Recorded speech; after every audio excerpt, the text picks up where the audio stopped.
सबसे common design जो आप देख रहे हैं इस तरीके से, ये न्यूटोनियन टेलीस्कोप है। इसको रिफ्लेक्टर भी कहते हैं। अगर आप इसको देखें ध्यान से, जो नीचे मिरर देख रहे हैं बिल्कुल, वो प्राइमरी मिरर है और ऊपर जो आप देख रहे हैं ये सेकेंडरी मिरर है। यहाँ पे ये छोटा सा ओपन ट्यूब है।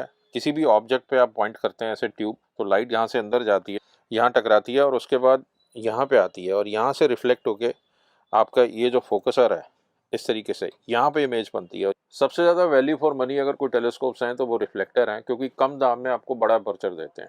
एक इसमें फ्लॉ ये है कि जो इमेज आप देखते हैं वो इन्वर्टेड होती है। इसमें कोमा इफेक्ट या स्फेरिकल एबरेशंस की इशू आता है, तो वो कोई इतना बड़ा इशू नहीं है।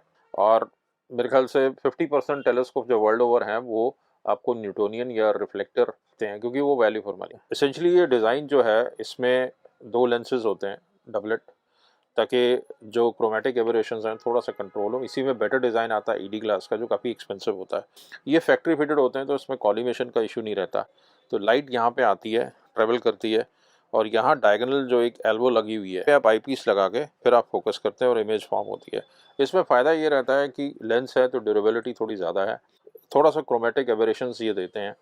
लेकिन अगर आप ईडी ग्लास में जाएं तो वो कंट्रोल हो जाते हैं, लेकिन फिर ईडी ग्लास महंगे होते हैं। तो इसमें आपको क्लियर अपर्चर मिलता है। आपको जो रिफ्लेक्टर है, सेकेंडरी मिरर जो सामने आ रहा है वो थोड़ी सी लाइट ब्लॉक कर रहा है।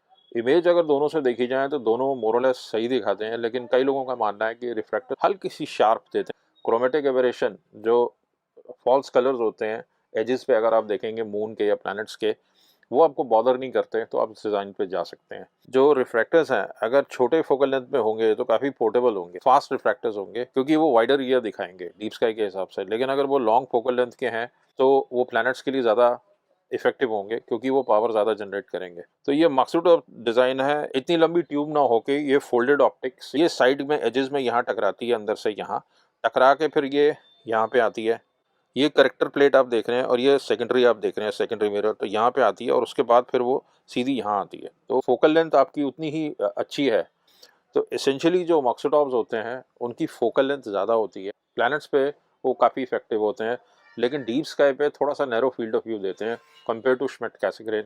तो इस डिज़ाइन का एज ये है, एक तो ये पोर्टेबल है काफ़ी, दूसरा इसमें बेसिकली दोनों डिज़ाइंस क्रोमेटिक एबरेशन और इसके जो स्फेरिकल एबरेशंस हैं या कोमा इफेक्ट है रिफ्लेक्टर का, उसको दूर करने के लिए ये मकसद ऑफ डिज़ाइन था। तो ये 3 डिज़ाइन है एसेंशियली। तो में से कौन सा डिज़ाइन लेना चाहिए? अगर आपको पोर्टेबिलिटी में जाना है और प्लैनेट्स पे आपका ज़्यादा झुकाव है तो आप मकसद ऑफ डिज़ाइन में जा सकते हैं।